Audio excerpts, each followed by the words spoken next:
3 महीनों से जिस काम में लगे हुए हैं, जब तक उस काम को हम लोग सफल ना बना लें तब तक हम लोग के लिए ना होली है, ना दिवाली है, ना संडे है, ना मंडे है। फिर मेरा केस गया, फिर उसका जो है नेहा प्रवीण का केस गया, फिर प्रिंस कुमार का केस गया, और फिर बहुत सारे केस उसमें जुड़ते गए। इसलिए 18 मार्च को 10:30 बजे से सारे के सारे केस सुने जाएंगे। आप तो यहीं फंस गए। इसका जवाब मिला कि नहीं? इसके जवाब उनके पास सही नहीं देंगे क्या? इसका जवाब मिला उनके पास जवाब है ही नहीं। पहली बात यह है कि जो इस भ्रम में जी रहे हैं कि पीटी हमारा क्वालिफाई हो गया किसी गलती से और मेंस में मैं सेलेक्ट हो जाऊंगा, तो इस भ्रम को निकाल दें।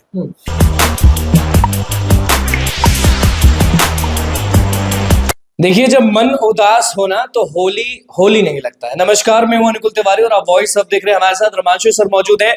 सर, मन उदास था इसलिए होली नहीं खेले, क्योंकि पिछले वीडियो में आपने बोला था कि हम होली तो 18 तारीख को खेलेंगे जब जीत जाएंगे, तो एक भी रंग नहीं लगा है, होली नहीं खेले। हाँ, दरअसल क्या है कि इस बार होली खेलेंगे मेरी इच्छा भी नहीं हुई। और एक मैं होली मिलन समारोह में गया था शायद 11 या 12 तारीख को, लेकिन कुछ मन उदास इसलिए था कि हम लोग पिछले लगभग 3 महीनों से जिस काम में लगे हुए हैं, जब तक उस काम को हम लोग सफल ना बना लें तब तक हम लोग के लिए ना होली है, ना दिवाली है, ना संडे है, ना मंडे है। इसलिए हम लोगों ने ये होली नहीं खेला। होली नहीं खेले नहीं। तो बहुत लोग के दिमाग में ये कंफ्यूजन है ना कि एक सुनवाई वो वाला दूसरा है, 18 को सुनवाई दूसरा है। आप ये क्लियर करें कि जो 7 को सुनवाई हुई थी वो उसमें क्या था, 18 को जो फाइनल सुनवाई लोग कह रहे हैं, मतलब कि सब में हल्ला है कि फाइनल सुनवाई इसी दिन जो होगा वो होगा। तो ये पार्ट 1 7 को हुआ, पार्ट 2 18 को हो रहा है, या 18 को दूसरा सुनवाई है, 7 को दूसरा सुनवाई? दरअसल क्या हुआ कि जब से सारे बीपीएससी के एग्जाम के बाद पहला जो केस हुआ था वो सुप्रीम कोर्ट में अभिजीत सर ने किया था, पीआईएल था।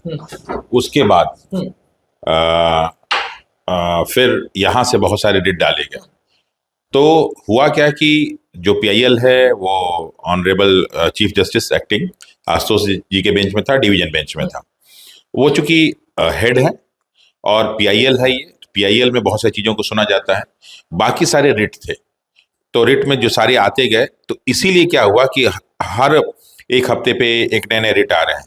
और बीच में जो मेन चंदेल साहब ने जो पहला केस सुना था, Pappu Kumar and others versus state of Bihar and others, वो पहला केस था बिहार में रिट वाले में। तो चूंकि उनका वो पहला केस 16 तारीख को सुना गया, उसमें उन्होंने स्टे नहीं दिया, लेकिन चीजें आगे बढ़ी। और फिर हर बार फिर मेरा केस गया, फिर उसका जो है नेहा प्रवीण का केस गया, फिर प्रिंस कुमार का केस गया, और फिर बहुत सारे केस उसमें जुड़ते गए। इसलिए माननीय जज साहब ने किसी भी केस पे सुनवाई नहीं करके सबको क्लब करना शुरू किया, और फाइनली सारी क्लबिंग जो है फरवरी के लास्ट तक होती रही। और उसमें पहली जो सुनवाई हम लोग की हुई थी वो 4 मार्च को हुई थी, जिसमें हम लोग के जो है सारे के सारे रिट को क्लब किया गया था, पीआईएल को क्लब किया गया था।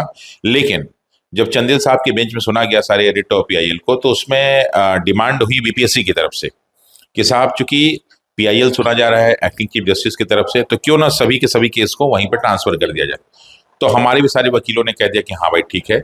इसलिए 4 मार्च को सारे के सारे केस शिफ्ट कर दिए गए चीफ जस्टिस साहब के डिवीजन बेंच में। इसलिए जो रियल में पहली सुनवाई हुई वो हुई 7 मार्च को, क्योंकि उस समय नंबरिंग से सुनवाई हो रही थी। तो हम लोग का जो डेट टाइम ही आया वो लगभग 11:30 के आसपास आया।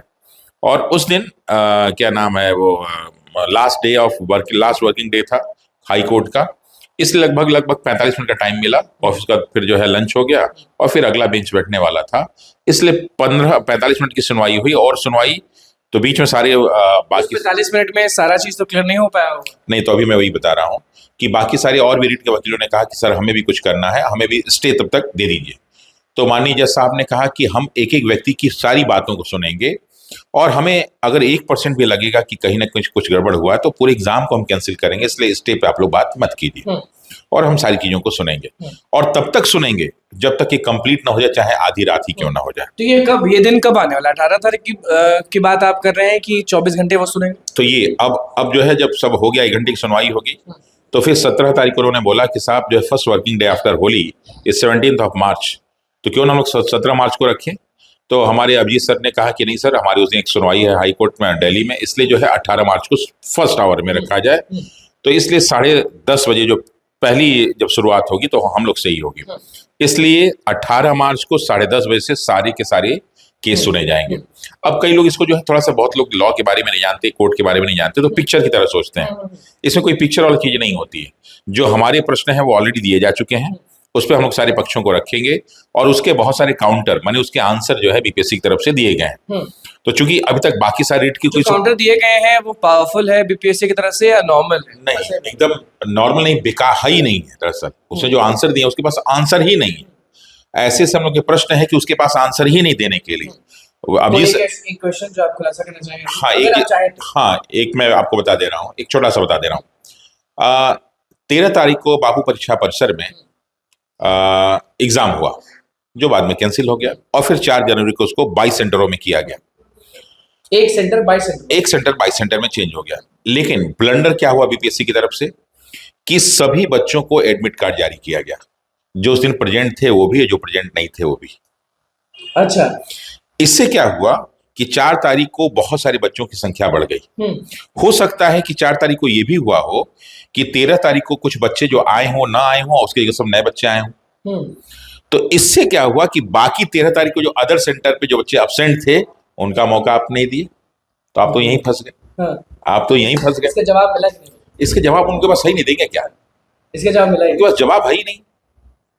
उनके पास इसका जवाब है ही नहीं। हम लोग ने पूरे, असल क्या है ना कि बीपीएससी अभी, जैसे कई पत्रकार हम लोग से बात करते हैं तो अभी वो पुरानी चीजों को याद करते हैं कि पहले ये होता था, पहले वो होता था। पहले बहुत सारी चीजें होती थी। पहले मेट्रो नहीं चलती थी पटना में, अब मेट्रो चलने वाली है, ठीक है ना। पहले जो है क्या नाम है, गंगा नदी में जो है बोट नहीं चलती थी, नावें चलती थी। पहले यहाँ पे 4 लेन नहीं हुआ करते थे, अब 4 लेन पे लोग चलते हैं। सरकार के काम से खुश है रमन? ना, सरकार के, देखिए जो डेवलपमेंट सरकार दिखाती है, डेवलपमेंट अब जो है ना 2G का काम है। इस समय हम लोग 5G में जी रहे हैं।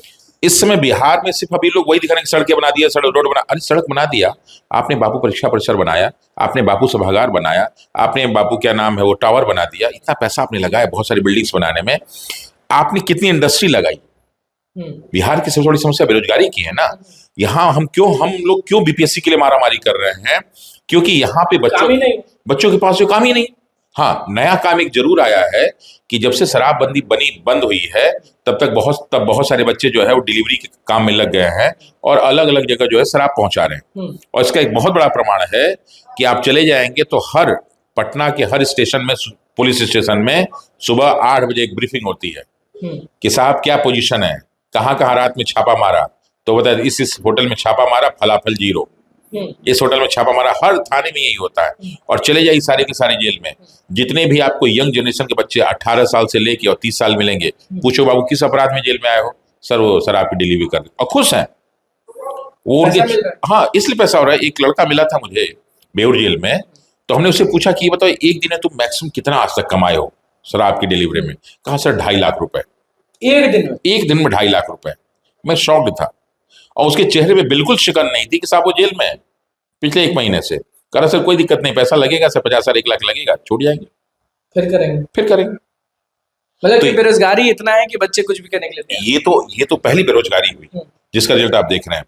आने वाले समय में इसका क्या बैड इम्पैक्ट पड़ेगा आप सोच नहीं सकते। बहुत सारे स्टूडेंट्स अभी आपको देख रहे हैं सर। हमने एक वीडियो भी बनाया कि कमेंट में जरूर बताएं कि आप लोग क्या चाहते हैं, क्योंकि एक होता है ना कि माइंडसेट बन जाता है। मान लीजिए सारे लोग क्लास कर रहे हैं, मेंस का क्लास कर रहे हैं, तो मेंस का क्लास बहुत अच्छा चल रहा होगा, उन लोग को भी बहुत अच्छा पढ़ाई चल रहा होगा, तो कहीं ना कहीं सबके दिमाग में ये ना आ जाए कि मेंस ही हो जाए, एग्जाम हमको नहीं चाहिए। मतलब कि जो मेंस का तैयारी कर रहे हैं, होता ना, एक बार आप भी समझ रहे कि हम क्या कहना चाह रहे हैं। जो बच्चे तैयारी कर रहे हैं उनके दिमाग में चल जाता है कि अरे यार फिर री एग्जाम होगा, फिर हमको होगा कि नहीं होगा, इससे अच्छा मेंस ही हो जाए। तो इसमें 2 बातें मैं कहूँगा। पहली बात ये है कि जो इस भ्रम में जी रहे हैं कि पीटी हमारा क्वालिफाई हो गया किसी गलती से और मेंस में मैं सेलेक्ट हो जाऊंगा, तो इस भ्रम को निकाल दें। क्योंकि जब हम लोग गर्दनी बाग में बैठे हुए थे तो बहुत सारे ऐसे बच्चे मेंस वाले आए हैं जिसमें मेंस में इससे बड़ी धांधली होती है। क्योंकि इसमें तो फिर भी कंफर्म है कि भाई क्वेश्चन गलत है या सही, आपको नंबर मिलेगा या कटेगा। आपके पास आंसर की आ गया सब कुछ, उसमें तो आपके पास कोई आंसर की आती नहीं। और जो भी है आंसर, जो मार्क्स देने हैं वो टीचर के डिस्क्रिशनरी पावर है, उसके विवेक आधार पे क्या दे क्या नहीं दे। तो सेम चीज अगर आप लिखते हैं उसी में किसी को 10 नंबर मिल जाएगा, किसी को 2 नंबर मिलेगा, क्या करेंगे आप? जिसने पहुंचा दिया होगा पैसा उसको 8-10 में 8 नंबर देंगे और जिसका पैसा नहीं पहुंचा उसको 2 नंबर मिला होगा। ये तो पकड़ भी नहीं सकते आप। जो पकड़ाया है वो क्या हुआ है कि स्टैट्स एक ऐसा पोर्शन है जो बहुत इंपॉर्टेंट पोर्शन है, और उसमें सही करने के बावजूद एक लड़की को पूरा का पूरा नंबर मिला, दूसरे को नंबर 0 मिल रहा है, जिससे अच्छे अच्छे लड़के सेलेक्ट हो गए। तो जो इस भ्रम में जी रहे हैं ना कि साहब हम पीटी क्वालिफाई किए तो मेंस में हम टॉप कर जाएंगे, वो भ्रम निकाल दें, पहली चीज। दूसरी चीज, जब 13 को पेपर हुआ और बहुत सारी अनियमितताएं हुई, सारी की सारी चीजें, और हम लोग ने तुरंत 16 जनवरी का, हम लोग जो तुरंत 16 दिसंबर को गया, सारी चीजें होने लगी, तो उस समय भी बहुत सारे लोगों को भ्रम बहुत सारी चीजों को लेकर था। तो इसका एक मैं उदाहरण दे दूं कि मान लीजिए कोई जमीन है और उस पर हमने घर बना दिया। जब हम घर बना रहे थे तो नगर निगम वाले आए, चाहे पुलिस वाले कहे कि साहब ये जो जमीन है ये सरकारी जमीन है, इसका जो है आप इस पे घर नहीं बना सकते। तो उसको फिर उसने क्या किया कि वहां एक जो है बैनर पोस्टर लगा दिया कि ये सरकारी नजूल की जमीन है, इस पे कोई भी घर नहीं बना सकता, लेकिन फिर भी आप घर बना रहे हैं। ठीक है, जब आप घर बना के उसमें रहने लगे और फिर जाइए कहा साहब अब तो बनवा लिए, अब क्या करें, तो साहब घर तो टूटेगा, आज नहीं टूटेगा कल, कल नहीं परसों, लेकिन घर तो टूटेगा। क्यों? क्योंकि आपको पहले ही हिदायत दी गई थी कि साहब नजूल की जमीन है, सरकारी जमीन, आप इसमें घर, अब आप इस पे नहीं कह सकते कि साहब मेरी शादी इसमें हुई थी, बड़ा इंपॉर्टेंट है, मेरा पहला बेटा इसमें हुआ था, मेरे लिए बहुत इंपॉर्टेंट है। तो जो लोग ये सोच रहे हैं, हम उनके विरोधी नहीं है, लेकिन सच्चाई को समझिए। जो आप पीटी क्वालिफाई करके मेंस में जाएंगे, जो 22-23 हजार बच्चे हैं, उसमें सिलेक्ट तो 2035 होंगे, बाकी लगभग 20 हजार बाहर होंगे। ये 20 हजार क्या वो बच्चे होंगे जो बेईमान हैं? नहीं साहब, इसमें बहुत सारे ईमानदार बच्चे भी बाहर होंगे जिनको सेलेक्ट होना चाहिए। और 2035 में क्या सब ईमानदार सेलेक्ट होंगे? नहीं, उसमें बहुत सारे ऐसे लोग सेलेक्ट होंगे जो गलत होंगे। तो ये लड़ाई हम बच्चों के लिए नहीं लड़ाई लड़ रहे हैं, ये हम किसी की विरोध पक्ष की लड़ाई नहीं लड़ रहे हैं, ये हम लड़ाई है बिहार के भविष्य की। ये 200 जो एसडीएम हैं और 136 डिप्टी एसपी हैं, आने वाले 10 से 12 साल में या 15 साल में बिहार के अलग अलग जिलों में डीएम बनेंगे और डिप्टी एसपी बनेंगे। लेकिन ये बच्चे अगर डीएम और डिप्टी मतलब एसपी बन गए और उनका यही नेचर, यही रवैया रहा, तो जैसे आप रोज पेपर में पढ़ते हैं ना कि वो पकड़ा गया, वो पकड़े, बेऊर जेल में बहुत सारे अधिकारी पकड़े गए, ये वही अधिकारी हैं जो शायद ईमानदारी से नहीं आए हुए। बिल्कुल, देखिए हिमांशु सर का क्या कुछ कहना था वो आप अच्छे से समझ गए होंगे, और कमेंट में आप जरूर बताएं कि अब आपके दिमाग में क्या चलता है। तो बस चैनल को सब्सक्राइब करें, पेज को लाइक करें। कैमरा मैन के साथ धन्यवाद।